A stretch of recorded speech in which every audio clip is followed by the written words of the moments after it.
Put the pup down. Omega. Emily Carter tightened her arms around the trembling silver wolf pup and lifted her chin. No. 3 hunters stood beneath the dripping pines, their lanterns cutting pale circles through the rain. The smallest flames shook in the wind, but not as hard as Emily's hands. Less than 2 hours earlier, those same men had watched Mason Reed reject her before the entire Silver Pine pack. They had watched the sacred bond fade from her wrist.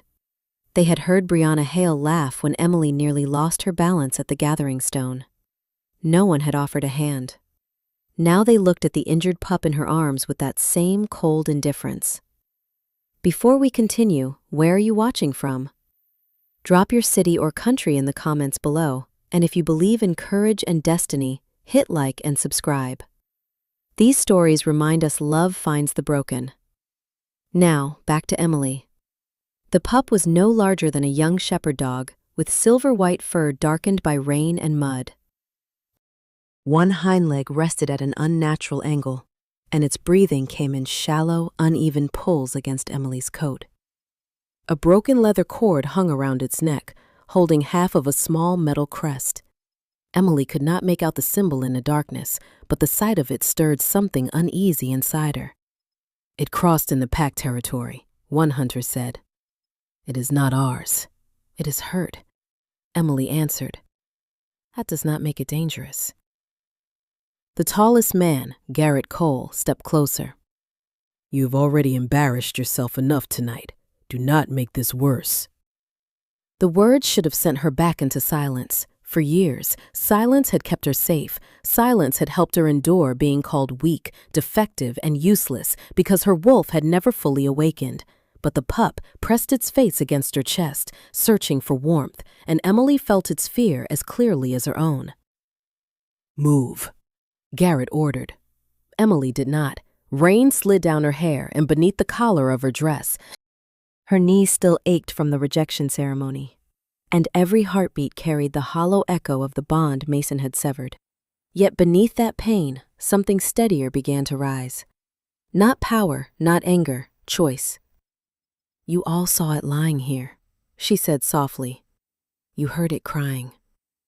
No one answered. Emily looked from one face to another and understood. They had not failed to notice the pup.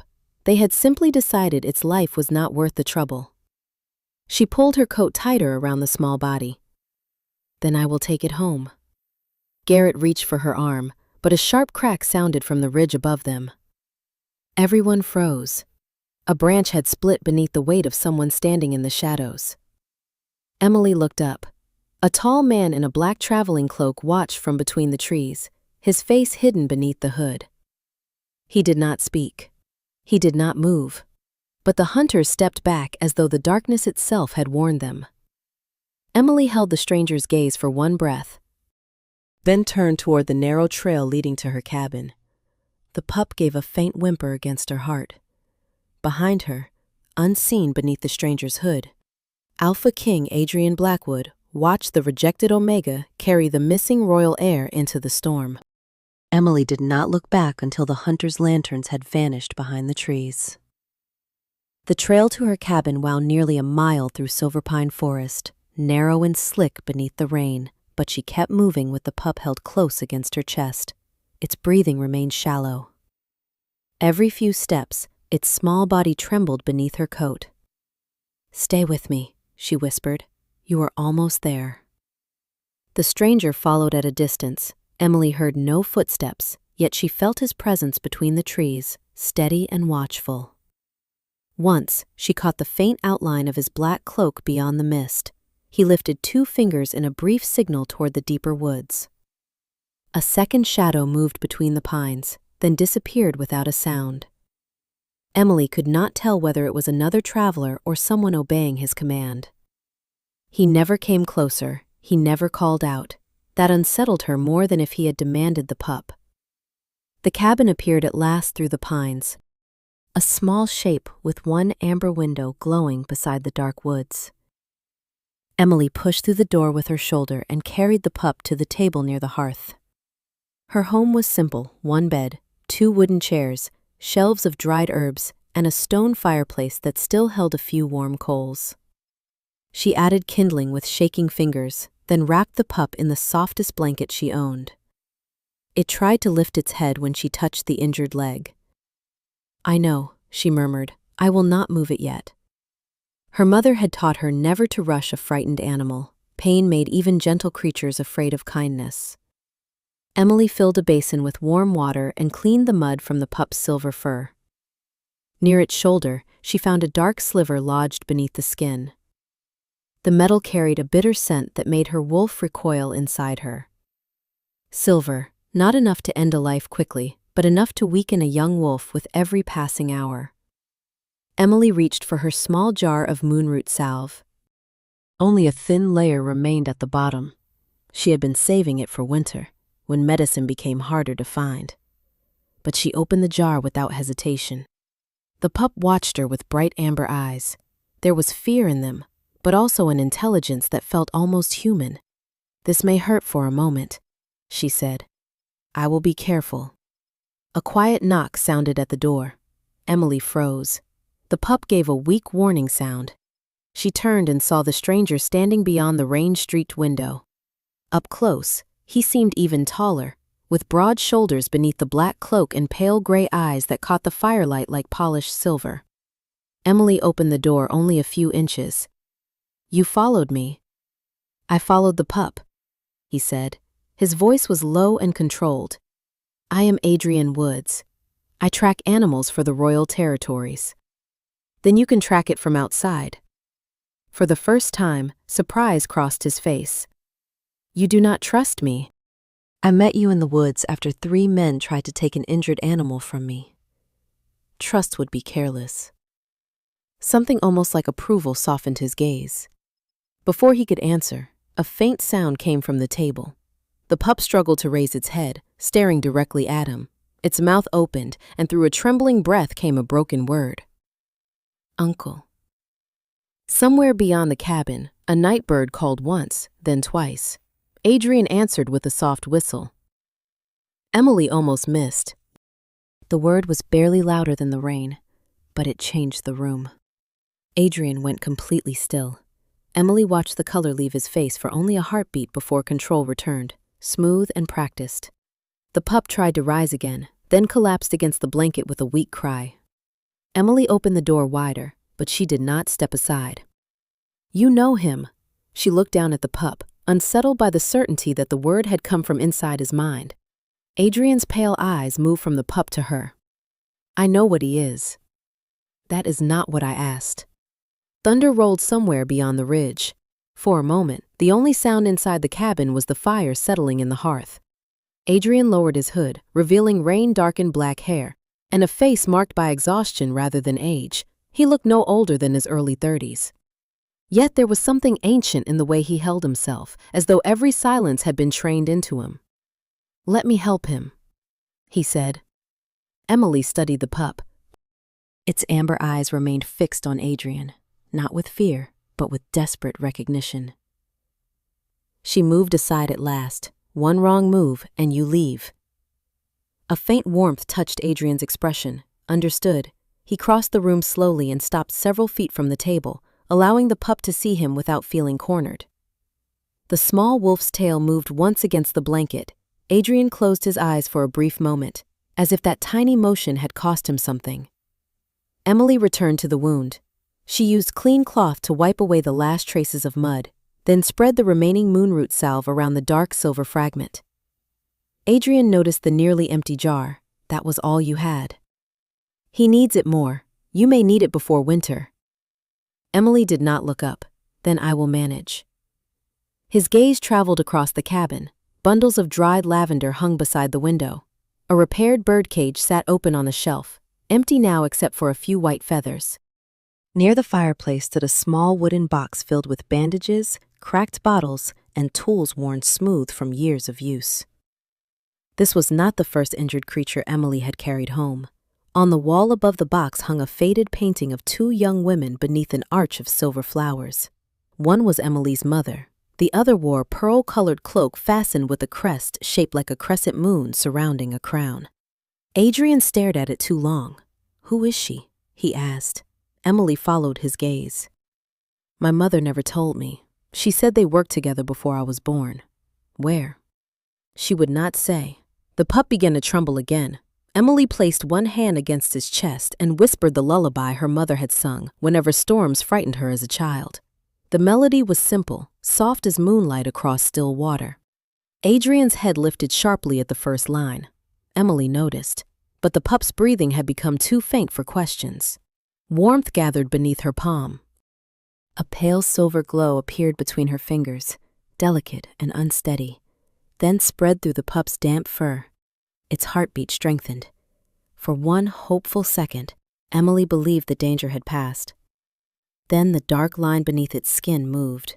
It traveled from the shoulder toward the center of its chest, slow and unmistakable.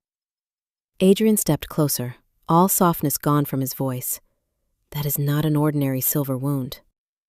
Emily kept her hand over the pup's heart. What is happening? His eyes turned cold with recognition. The poison is searching for his heart. Emily pressed both hands over the pup's chest as the dark line crept closer to its heart. The silver glow beneath her palms flickered, then returned in a weak pulse. Tell me how to stop it. Adrian stood beside the table, his jaw tight. Ordinary medicine will not reach it. The poison was designed to follow royal blood.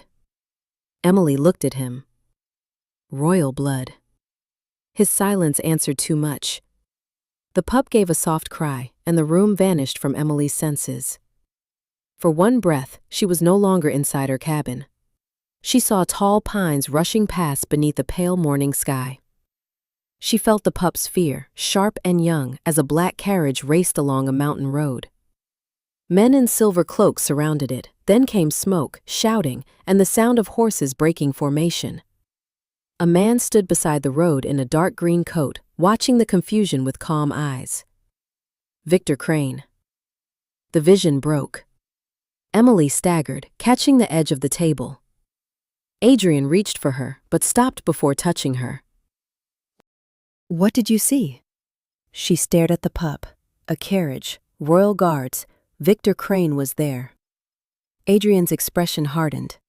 You saw his memory. That is impossible. Not for a heart-hearer. The unfamiliar words settled heavily between them. Emily shook her head. I am an Omega who cannot fully shift.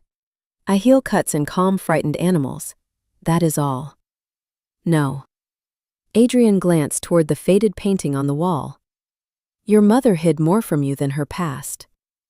The pup's heartbeat stumbled beneath Emily's fingers. She closed her eyes and reached for the strange connection again. This time, she did not force it. She listened. Beneath the fear and pain, she sensed a small spirit calling through darkness. Not with words, but with mead. Emily answered with the only thing she had ever been allowed to give freely: gentleness. You are not alone, she whispered. The silver glow deepened, spreading from her palms in thin threads. The poison slowed. It did not disappear, but it stopped less than an inch from the pup's heart. Adrian exhaled for the first time in several seconds. You held it back. Emily opened her eyes. Only for now. The effort left her dizzy, and she lowered herself into the chair. Adrian moved the basin closer and placed a folded cloth within her reach. Every motion was controlled, careful, as though he feared startling her more than the injured wolf. Why did you call him royal? She asked. Because he is under royal protection. That is still not the truth.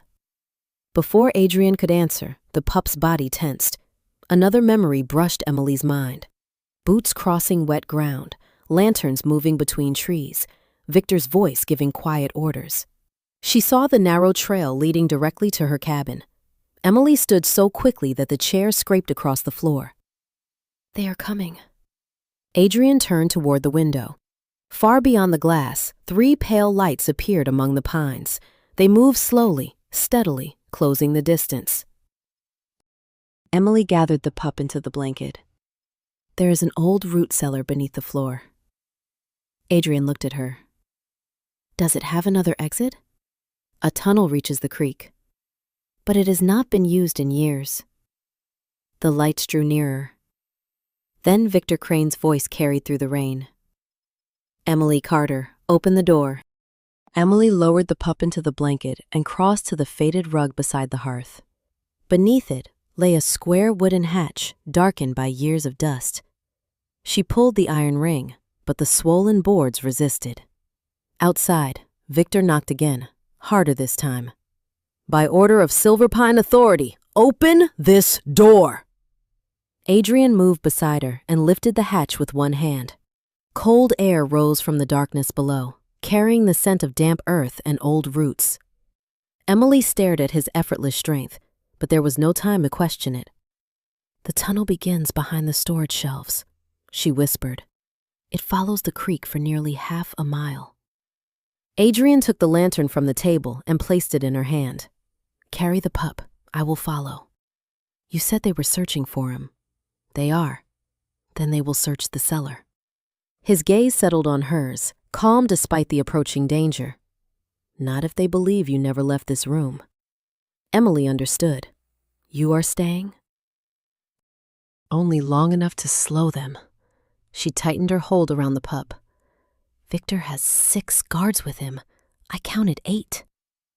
The quiet certainty in Adrian's voice made her wonder what kind of royal tracker noticed armed men through rain and walls. Another knock shook the door. The pup trembled against her, and the dark line beneath its silver fur pulsed once. Emily descended the narrow ladder. Adrian lowered the hatch above her, leaving only a thin line of firelight before darkness swallowed it. The root cellar smelled of dried apples, wet stone, and earth. She found the storage shelves by touch and pushed them aside, revealing an opening barely 3 feet high. The tunnel beyond was narrow, but clear enough to crawl through. Her mother had shown it to her once when Emily was a child, calling it a road for frightened things. Emily had believed she meant storms. Now she knew better. She wrapped the blanket securely around the pup and moved forward on one hand and both knees, protecting its injured leg against her chest. Behind her, the cabin door opened. Victor's voice drifted through the floorboards. "Where is the animal?" Adrian answered with careful boredom. "What animal?" A chair moved. Boots crossed the room.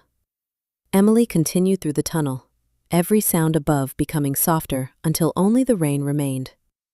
The passage sloped downward, then widened near the creek. Moonlight appeared ahead through a curtain of roots. She crawled out onto the muddy bank and drew a deep breath.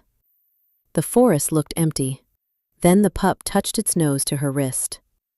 A memory struck her without warning.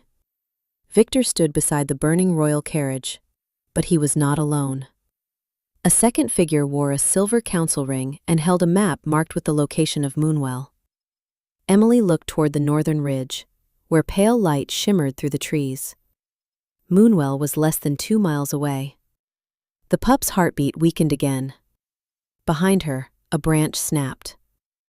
Emily turned, expecting Adrian. Instead, 2 of Victor's guards stepped from the shadows near the creek. They had known about the tunnel. One raised the lantern while the other reached for the pup. "Do not make this difficult, Emily." She backed toward the water, searching for any path between them. Then Adrian's voice came from the darkness behind the guards. "She already told you no." Adrian stepped into the moonlight, his black cloak dark with rain, and the 2 guards stopped as if the forest itself had warned them. He did not raise his voice. "Leave." One guard glanced at the other, then toward Emily. "Victor ordered us to bring back the wolf." "You will not touch him." Something in Adrian's tone changed the air. The men lowered their eyes, uncertain now, and backed away from the creek. They did not run, but they did not argue. Emily waited until their lantern light disappeared among the trees. "How did you reach us so quickly?" she asked. Adrian looked toward the tunnel entrance. "There are paths through Silver Pine that Victor does not know." It was not an answer, but the pup shuddered in her arms before she could press him. The dark line beneath its fur had reached the center of its chest. Its breathing became so faint that Emily could barely feel it. "Moonwell," she said. "It is less than 2 miles north." Adrian's gaze sharpened. Why there? My mother said the water remembers what the body forgets. Did she teach you how to use it? No. Then it may be dangerous. Emily pulled the blanket tighter around the pup. So is doing nothing. They moved through the forest at once. Adrian cleared branches from the path and matched her pace without taking the pup from her. The rain softened as they climbed the northern ridge. Each step made Emily's chest ache where the rejected bond had left its hollow mark, but she kept going. The pup's heartbeat was now only a distant flutter against her palms. Moonwell appeared beyond a ring of white stones, a still pool reflecting the clouds as if the sky had fallen into the earth. Silver flowers grew along its edge despite the cold. Emily sank to her knees and laid the pup upon the soft grass. Adrian remained beside her, close enough to help, but he did not interfere. "What do you need?" he asked. "Quiet." Emily placed one hand over the pup's heart and the other in the water. Cold climbed through her fingers, followed by a strange warmth that spread beneath her skin. She closed her eyes and listened for the small spirit she had touched inside the cabin. At first, there was nothing. Then she felt fear, loneliness, and one fading wish to find home. "You found it," she whispered. "You found someone who will not leave you." The pup did not move. Emily reached deeper, offering not strength, but memory. Her mother's hands, the warmth of the cabin, the sound of rain against the roof, the promise hidden inside every creature that chose to stay. A pale glow rose from the well and wrapped around her wrists. The silver threads from her palms brightened, turning soft pink at the edges. Adrian stared at the mark, forming beneath her skin, a crescent moon enclosed by delicate branches. "Emily," he said, almost in awe. "You are a lunar healer." She barely heard him. The pup's heartbeat had stopped. The world became silent. Emily bent closer until her forehead touched its damp fur. "You do not have to be strong," she whispered. "You only have to stay." 1 second passed, then another. Beneath her hand, a tiny heartbeat answered. The tiny heartbeat returned beneath Emily's palm, weak but steady, and the silver flowers around Moonwell opened all at once. She drew a trembling breath as warmth spread through the pup's body. The dark line beneath its fur began to fade, retreating from its heart until only a pale shadow remained near the shoulder. Adrian knelt beside them, relief softening the hard lines of his face. "You brought him back." Emily looked at the crescent mark glowing beneath her skin. "I do not know how." "Your mother did." The words had barely left him when slow applause drifted from beyond the white stones. Victor Crane stepped into the clearing with 4 guards behind him. Rain glistened on his dark green coat, the same coat Emily had seen beside the royal carriage. His expression held no surprise, only satisfaction. "At last," he said. "The lunar healer has awakened." Emily gathered the pup against her chest and rose unsteadily. Adrian moved between her and Victor. "You knew who she was." Victor smiled. "I suspected. Her mother hid her well. But blood remembers what frightened people try to bury." Emily felt the pup's fear pulse through their connection. "Why did you attack the royal carriage?" Victor's gaze shifted to the small wolf. The heir was never the true prize. His blood can open the royal wards, but only a lunar healer can bind his spirit to another will. The clearing seemed to grow colder. Emily understood then. The poison had not been meant to end the pup's life. It had been designed to weaken him until her power revealed itself. "You left him in the forest so someone like me would find him." "Not someone like you," Victor replied. "You." Adrian's voice turned quiet. "Who gave you the council ring?" For the first time, Victor's confidence faltered. Emily remembered the second figure from the pup's memory, the one holding the map marked with Moonwell. Victor recovered quickly. "You ask too many questions for a tracker." "And you have mistaken patience for weakness." Victor gestured toward his guards. Take the girl. None of them moved. A pressure rolled through the clearing, deep and absolute. The guards lowered their heads as if an invisible weight had settled across their shoulders. Adrian removed the plain leather glove from his right hand. On his finger rested a black silver ring bearing a crowned wolf. Victor stared at it, and all color left his face. Adrian's gray eyes burned bright silver. My name is not Adrian Woods. His voice carried through the trees without rising. I am Adrian Blackwood, Alpha King of the Northern Territories. Every guard sank to one knee. Victor remained standing only through visible effort. The pup stirred in Emily's arms and reached one small paw toward Adrian. Uncle, he whispered again. Adrian looked at him, and grief passed across his face before duty replaced it. Finn is my brother's son and the last heir of his line. Emily tightened her hold around the pup. Then the carriage was carrying him home. Yes. Adrian turned toward Victor. And you led the people who betrayed his escort. Victor glanced toward the dark path behind him. But the royal guards appeared between the trees, closing every exit. Adrian had not arrived in Silverpine alone. He had simply kept them hidden until the traitor exposed himself. Victor's smile disappeared. Adrian faced Emily then, not as a king addressing a subject, but as a man asking for trust. You saved my family when no one else would. Now let me protect yours. By dawn, the gathering stone was surrounded by every member of Silverpine Pack. Torches burned low beneath a pale sky, and the same people who had watched Emily's rejection now stood in uneasy silence as royal guards formed a circle around the clearing.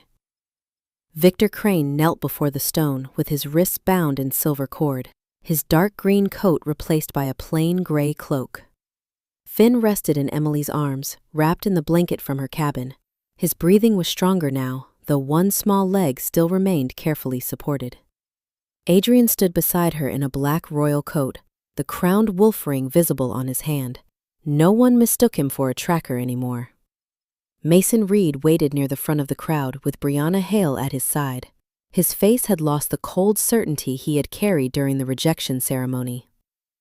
Victor Crane acted with knowledge of Silverpine's hidden roads, patrol routes, and healing sites, Adrian said. His voice was calm, but it reached every person in the clearing. He could not have done that without help. The elders shifted nervously. Adrian raised the broken crest that had been hanging from Finn's neck. This was found on the royal heir after he was abandoned in your forest. Several of you recognized the crest. None of you reported it. Elder Warren lowered his head. We feared royal punishment. Emily felt something inside her settle. They had not been confused. They had been afraid. And they had allowed fear to become cruelty. Adrian looked toward the hunters who had confronted her in the woods. When the pup cried for help, what did you do? Garrett Cole swallowed. We believed he was a rogue. No, Emily said quietly. Every face turned toward her. She stepped forward with Finn held close. You knew he was injured. You decided that helping him might cost you something. Garrett looked away. Mason moved toward her then, stopping several feet away. Emily. I did not know what was happening. If I had known who the pup was, I would have helped. She met his eyes without anger. That surprised her. Only hours ago, his rejection had felt like the end of her life. Now, it seemed smaller than the choice she had made in the forest. That is the difference, she said. You would have helped because he was royal. I helped because he was afraid. A murmur moved through the pack. Mason's expression tightened. The bond between us was real. It was, Emily answered. And you broke it because you thought kindness was weakness. Brianna reached for his arm, but he barely noticed. Adrian stepped down from the stone. For one moment, Emily expected a royal declaration. Instead, the Alpha King lowered himself to one knee before her. The entire clearing went still. Emily Carter, he said. You saved my nephew without knowing his name, his bloodline, or his value to the throne. You gave him medicine you could not replace. You carried him through a storm.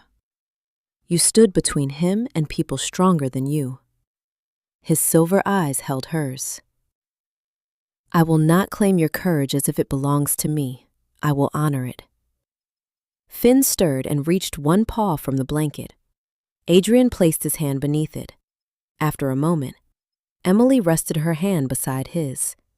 Soft silver light rose around their joined hands, edged with the same pale pink glow that had appeared at Moonwell. A quiet gasp moved through the crowd. Adrian looked at the light, then at Emily. He did not speak the word that both of them felt. He simply waited. For the first time in her life, destiny did not feel like an order. It felt like a choice.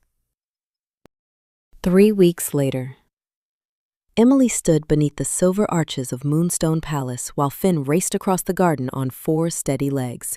His injured hind leg still carried a faint white mark, but he no longer limped. Lavender blossoms bent beneath the morning breeze, and the palace fountains reflected a sky washed clean after rain. Emily had come to the capital as Finn's healer and guardian, not as a servant, prisoner, or promised bride. Adrian had made that clear before they left Silverpine. He had also kept every promise. He gave her access to the royal archives, where she learned that her mother had once served beside Queen Lillian Blackwood as a lunar healer. The woman in the faded painting had been Adrian's mother. Together, they had protected children born with rare spiritual gifts until a hidden faction within the royal council began hunting them. Emily's mother had escaped with her infant daughter and buried the truth to keep her alive. The council ring from Finn's memory belonged to Lord Malcolm Voss, one of the king's senior advisors. Victor's testimony exposed him, and the royal guard arrested him before he could flee the northern border. The conspiracy ended not through sudden luck, but through the trail it had left behind the broken crest, the poisoned silver, the hidden map, and the memories Finn had shared with Emily. Adrian found her beside the garden steps as Finn chased drifting petals across the grass. He has ignored every order to rest, Adrian said. Emily smiled. He is royal. Perhaps ignoring orders is inherited. A quiet laugh escaped him, rare enough that she turned to look. Without the cloak, the crown, or the weight of the court around him, he seemed younger. Still powerful, but no longer distant. Do you regret coming here? He asked. Emily looked toward Finn, then at the crescent mark on her wrist. The pale silver bond between her and Adrian had appeared several times since Moonwell, but he had never used it to demand an answer. No, she said. I regret that I spent so many years believing other people could decide my worth. Adrian extended his hand, leaving several inches of space between them. And what do you believe now? Emily placed her hand in his. Warm silver light circled their wrists, gentle rather than binding. I believe destiny should open a door, she said. It should not push anyone through it. Finn bounded back and rested his front paws against their joined hands. Adrian smiled down at him, then met Emily's eyes. There was no public claim, no command, and no cheering crowd, only trust, slowly chosen.